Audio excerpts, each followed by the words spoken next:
6:33 on this morning. As obviously we are counting down the days until school, and as leaders are awaiting to welcome back those students, they're also awaiting some of their federal funding. Schools usually receive their annual money from the U.S. Department of Education by July the 1st. But you'll remember we told you how the Trump administration has withheld $6 billion in federal education funds. And on July 10th, Bibb County Superintendent Dan Sims said the district was missing about $6 or $7 million.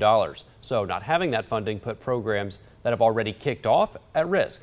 Given the amount of money we're talking about, we just don't have that amount of money sitting to the side that could accommodate for this for a long period of time.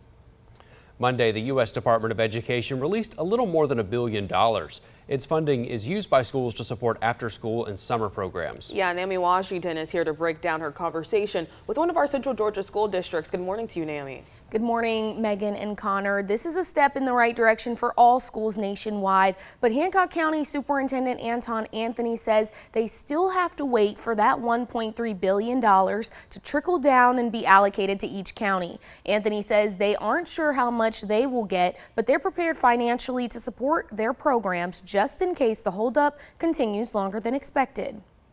Every school district in the nation wondering when their account balances will reflect their federal funding. In rural Hancock County, Superintendent Anton Anthony says they use their lump sum to remove access barriers for families. We don't have that tax base, we don't have industry, and so those Title I funds kind of, make it equity based, or, so we use that so our kids can receive boxes at the beginning of the year with paper and pencils and calculators. Since May, Anthony says he and his staff have been preparing to support the district independently just in case. However, the director of federal programs, Misha Mathis, says that planning hasn't exempted them from having the same feelings as neighboring districts. It has been very stressful. It has been just a sense of unease. Leading to the same tough decisions. We oftentimes go on the trips in Title II, getting our teachers ready. And so we kind of pause them and say, hey, until the funds are released, no one can go anywhere.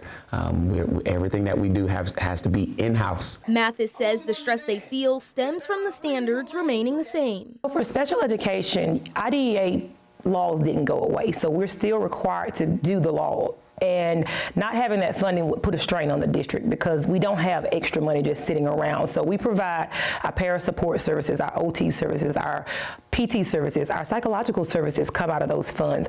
The federal government released the $1.3 billion that support before and after school summer programs. No matter what, Anthony says he's confident going into this school year. We are still ready regardless, but we are thankful that we will receive the funds, and we don't know when, but we are still thankful that, the funds were released. Superintendent Anthony told me last year they got about $700,000 in federal funds. Back to you both. Alrighty, thank you so much, Naomi. The Trump administration released $1.3 billion after completing its review of the 21st Century Community Learners Centers that supports free before and after school and summer programs. And those services are heavily utilized in low-income communities so that parents can work to provide for their children. And the Associated Press reports that the Federal Office of Management and Budget is reviewing the rest of the withheld grants, close to $5 billion, for possible bias.